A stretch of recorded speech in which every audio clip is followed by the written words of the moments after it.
Hi, hello everyone! I'm Toshi from Japan and tourist guide for foreigners. In this video, I'll show you 20 Japan money tips you must know in 2025.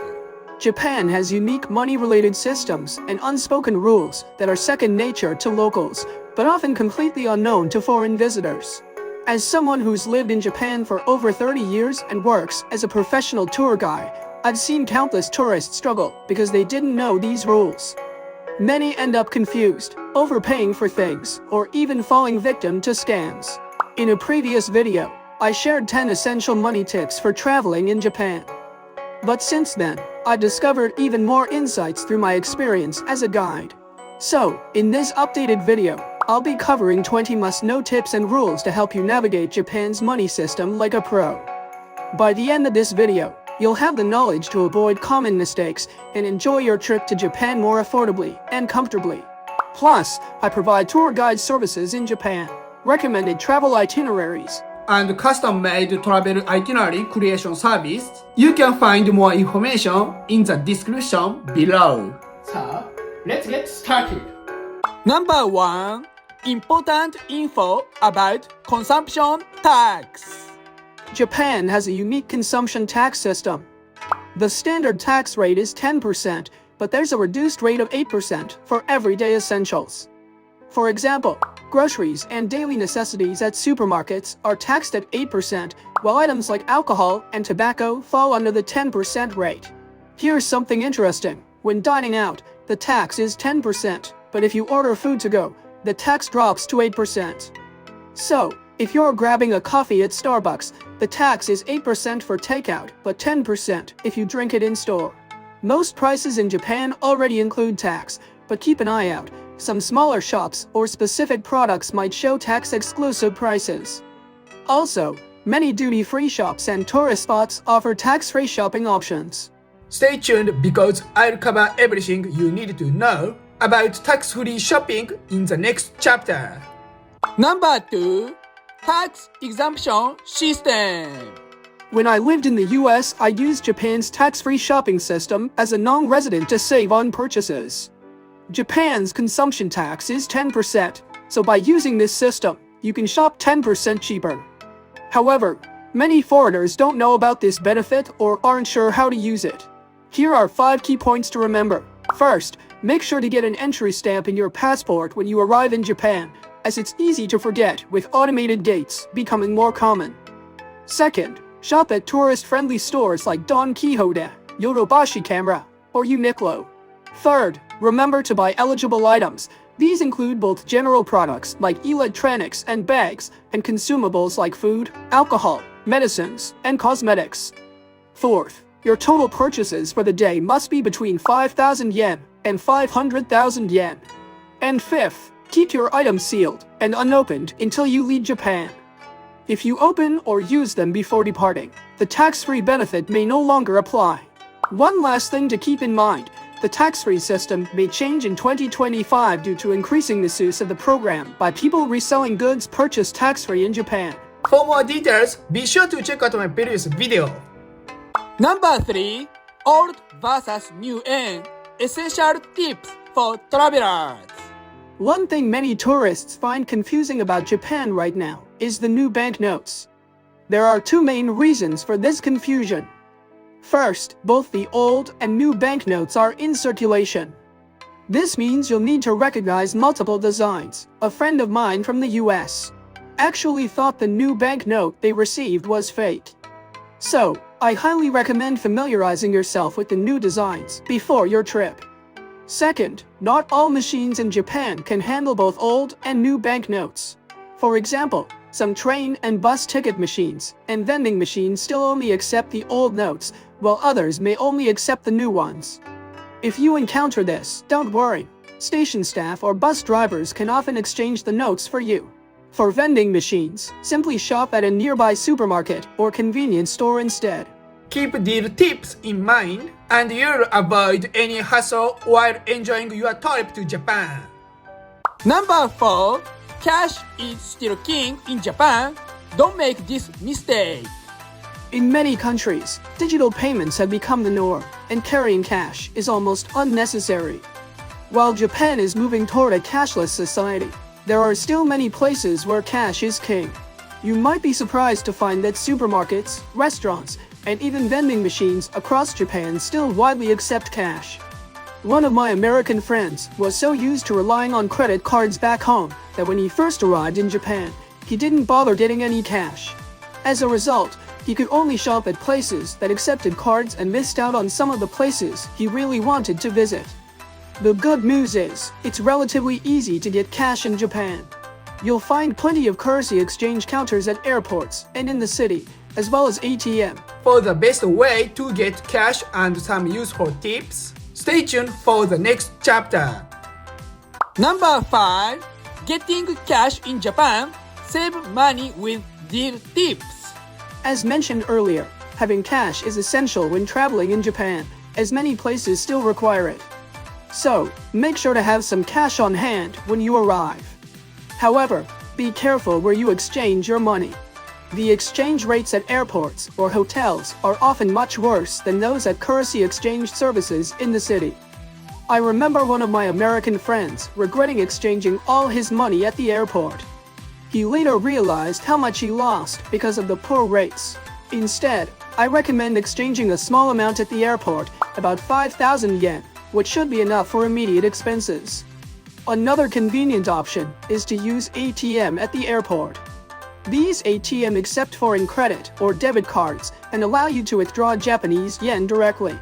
The great thing is, ATMs are easy to find all over Japan, and their exchange rates and fees are consistent across machines.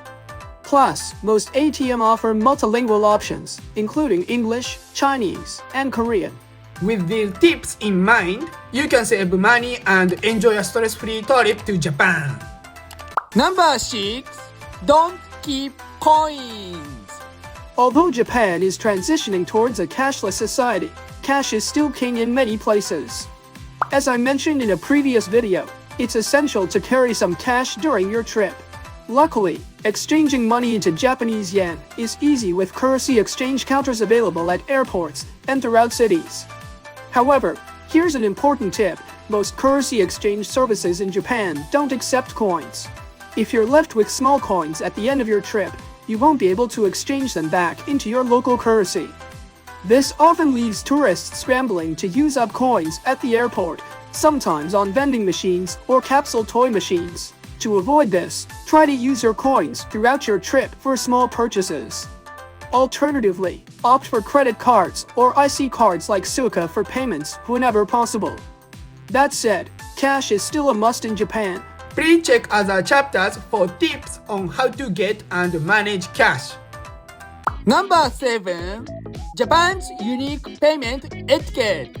One thing that often surprises visitors in Japan is the unique way money is exchanged during payments at convenience stores, restaurants, and other places. Instead of handing cash or cards directly to the staff, you'll use a small tray placed at the cashier. This custom is unique to Japan and is not commonly seen in other countries. Having traveled to 75 countries myself, I can confidently say this practice stands out. It's not only a polite gesture, but also ensures smoother and more organized transactions. When paying, place your cash or coins on the tray rather than giving them directly to the staff. Similarly, your change or receipt will often be placed on the tray for you to take. This small action reflects the emphasis on respect and order in Japanese culture.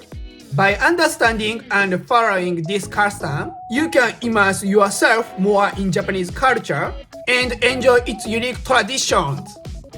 Number 8. Restaurant payment rules. Cashier or table. One thing that often surprises my guests as a tour guide is how payments are handled at restaurants in Japan. Unlike many countries where you pay at the table, in Japan, it's common to walk up to the register to settle your bill. While some restaurants do offer table payment, about 60% of the time, you'll need to go to the cashier to pay. Fast food chains like McDonald's or Starbucks, however, follow the familiar global system where you pay at the counter before receiving your order. So, the payment method can vary depending on the type of restaurant you visit. To avoid confusion, always take a moment to observe or ask about the payment process. Number 9. Hidden Restaurant Etiquette. Did you know that Japan has a unique gesture for asking for the bill at restaurants? I've traveled to 75 countries and haven't seen this anywhere else. It's truly a special part of Japanese culture. In most countries, crossing your index fingers into an X shape means no or not allowed. However, in Japan, this same gesture has a completely different meaning at restaurants. It's how you signal, check, please.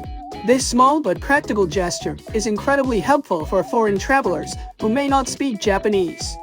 Instead of struggling to communicate, you can simply make the X sign with your fingers, and the staff will understand that you're ready to pay. Next time you're dining out in Japan, try this out. It's a fun and efficient way to experience Japan's unique culture while making your trip smoother. Number 10. No tipping in Japan. Truth and a smart alternative. In many countries, tipping is a standard practice. Whether it's at restaurants, hotels, or other services, it's common to leave a tip as a gesture of appreciation. But in Japan, there's no tipping culture, something that often surprises and delights visitors. This means you don't have to worry about calculating tips during your trip to Japan. However, it's worth noting that if you leave a tip, it usually doesn't go directly to the staff. Instead, it's often added to the restaurant's overall revenue. I know this from personal experience working in a restaurant during my university days. That said, I often get asked by tourists, I know tipping isn't a thing in Japan, but how can I show my appreciation? One option I recommend is a donation-based service I've mentioned in a previous video. Through this program, 50% of your contribution goes to supporting the local area, while the other 50% is returned to you as a gift voucher for local experiences. This approach is a perfect way for those familiar with tipping to express gratitude while also giving back to Japan's communities. For more details and specific regions offering this service, check out my earlier video. So embrace Japan's no tipping culture and enjoy your trip stress-free. Number 11. Not all credit cards work in Japan. As I mentioned in Chapter 4, while Japan is moving toward a cashless society, there are still many places where cash is king. This means you might run into some surprises when using credit cards during your trip. Globally, credit cards like Visa, MasterCard, American Express, and Diners Club are widely recognized. In Japan, however, the situation can vary depending on where you go. Large department stores and major chains usually accept all these cards. But at smaller restaurants, shops, or local businesses, the rules change. In most cases, Visa and MasterCard are your safest bets. However, American Express and Diners Club are often not accepted, even in places where you'd expect them to work. I experienced this firsthand after moving back to Japan with those cards I got in the US. It was surprising how often they weren't usable. So, when visiting Japan, I highly recommend carrying a Visa or MasterCard for convenience. And don't forget to keep some cash on hand, as many small businesses are still cash only. This simple preparation will save you a lot of trouble and help you enjoy your trip to Japan smoothly. Number 12. QR code payments in Japan. What foreign tourists should know. Cashless payments are becoming more common in Japan's urban areas, but there's one method that can be confusing for some foreign visitors: QR code payments. This payment system involves using your smartphone to display a barcode or QR code at the register. You'll see various options for these payment methods listed on signs near the checkout area. However, most of these services require you to have a Japanese phone number, bank account, or credit card, making them difficult for foreign tourists to use. For travelers who want to go cashless, credit cards or transportation IC cards like Suica or Passmo are your best options. These cards are widely accepted at convenience stores, vending machines, and many restaurants. That said, not every shop in Japan accepts cashless payments. Some are still cash only. So don't forget to carry some Japanese yen with you during your trip. Number 13. Lunch is cheaper than dinner. Many restaurants in Japan offer incredible value during lunchtime with special set menus for around 1,000 yen. These sets often include items not available on the a la carte menu and are significantly cheaper, sometimes by about 30%. For reason, restaurants aim to attract customers during lunch, hoping they'll return for a higher-priced dinner. It's a win-win for both the restaurant and savvy diners. However, ordering a la carte during lunch can often cost more than these set menus. So, to get the best value, take advantage of these lunch specials and enjoy a delicious Japanese meal at a fraction of the price.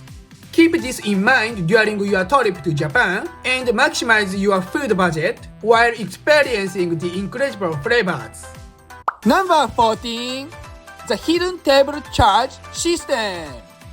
One of the highlights for many foreign tourists visiting Japan is going to izakayas, Japanese-style pubs. I even offer Japanese bar hopping tour, which are always a hit. However, there's an important custom you need to know before stepping into an izakaya. In about 90% of these places, a small dish of food will be served to your table, even if you didn't order it. This is called otoshi, and it's essentially a table charge, usually costing around 400 yen per person. In some places, you might be able to decline it, but most of the time, it's non-negotiable. Personally, I'm not a big fan of this system. You might end up paying for a dish you didn't choose and don't even enjoy. If you want to avoid this, I recommend ordering a course meal, as the table charge is often included, or opting for a regular restaurant instead of an izakaya. Japanese izakaya culture has many unique rules and customs. So, if you are interested in learning more, check out my previous video. Number 15. Travel smarter. How to save on tickets and travel essentials. When traveling to Japan, there's one golden rule you should always keep in mind. Never pay full price for tickets or services. Let me explain this with two examples. First, let's talk about attractions. If you're planning to visit popular landmarks, buying tickets at the on-site ticket counter on the day of your visit is often more expensive than purchasing them online in advance.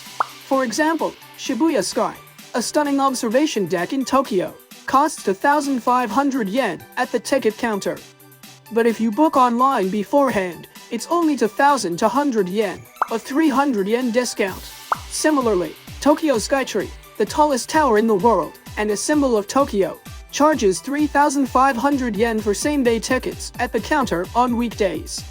However, if you buy online the day before, it's just 3,100 yen, a 400 yen saving. Not only do you save money, but booking in advance also saves you time, as you can skip the ticket lines and you avoid the risk of tickets selling out.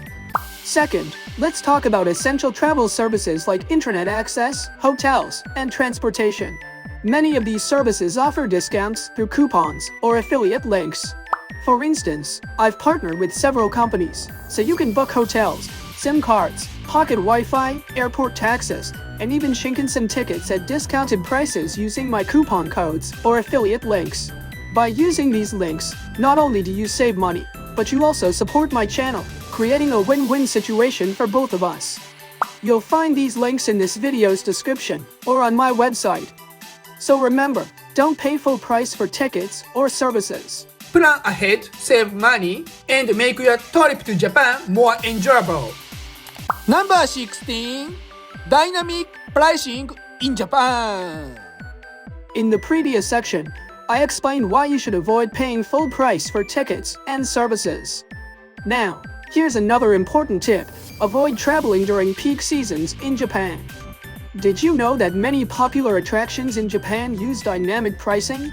This means ticket prices fluctuate, just like flights and hotels, depending on the season, day of the week, and demand. For example, Tokyo Disneyland, Universal Studios Japan in Osaka, and the Immersive Art Experience Team Lab all adjust their ticket prices. During peak times like holidays and weekends, prices are higher, but on weekdays or during off-peak seasons, tickets are much cheaper. If you're staying in Japan for several days and have a flexible schedule, I highly recommend visiting these attractions during off-peak times. Not only will you save money, but you'll also enjoy a less crowded and more relaxing experience. Please wisely avoid peak seasons and make the most of your time in Japan without overspending. Number 17. Overspend at shrines or temples. When visiting Japan, many tourists include temples and shrines in their itineraries. These sites, deeply rooted in Buddhism and Shintoism, are fascinating for visitors with different cultural and religious backgrounds. One unique cultural experience is making a small offering, called a saisen, when praying to deities or Buddha. This offering is seen as both a way to give thanks and to seek blessings, but how much should you offer? While there's no fixed amount, most Japanese people choose a 5 yen coin because the word for 5 yen sounds like good fortune or connection in Japanese. If you don't have a 5 yen coin, a 10 yen coin is also common. Some visitors, unsure about the appropriate amount, have offered as much as 1,000 to 10,000 yen. While there's no rule against this, understanding local practices can save you money and enhance your cultural experience. So if you visit temples and shrines in Japan, keep a 5 yen coin handy. Number 18. Japan's hidden foreigner prices. As I mentioned in a previous video, Japan has introduced more high-priced options targeting foreign tourists. Through research, I've identified two key trends to watch out for, and I'll explain them with specific examples. The first trend is blatantly unfair foreigner pricing. For instance, at a restaurant in Shibuya called Tamatebako, they offer an all-you-can-eat seafood menu featuring 60 dishes. Foreigners are charged 7,678 yen, while Japanese customers pay 1,100 yen less, at 6,578 yen. The second trend is subtler foreigner pricing. Here, restaurants develop special menus for tourists that come with a much higher price tag. Take Yoshinoya, the famous beef bowl chain, for example. At about 100 locations catering to tourists, they've introduced foreigner-exclusive menus priced between 2,000 and 2,500 yen. While the quality is unknown, these prices are much higher than typical Japanese standards. While I'm not defending Japan, it's worth noting that similar practices exist in other countries. For instance, entrance fees at Singapore's Gardens by the Bay, Hawaii's Diamond Head, or Thailand's Wat Pho Temple all differentiate prices for locals and foreigners. Opinions in Japan are divided on this. Some argue that with the weaker yen and rising living costs, such practices are necessary to support businesses. Others believe it's unfair and don't want to discriminate against tourists who have come all the way to visit Japan. What do you think? Share your thoughts in the comments below. Also, I've explained these prices for foreigners in detail in my previous video. Be sure to check it out to get great deals on your trip to Japan. Number 19. Beware of these tourist scams. Earlier, I explained foreigner pricing, which isn't technically a scam. However, there are malicious scams in Japan targeting tourists unfamiliar with the culture. Let me share 2 examples you need to watch out for. The first scam involves fake monks asking for donations. While traveling in Japan, you might encounter people dressed as monks on the streets, asking for donations.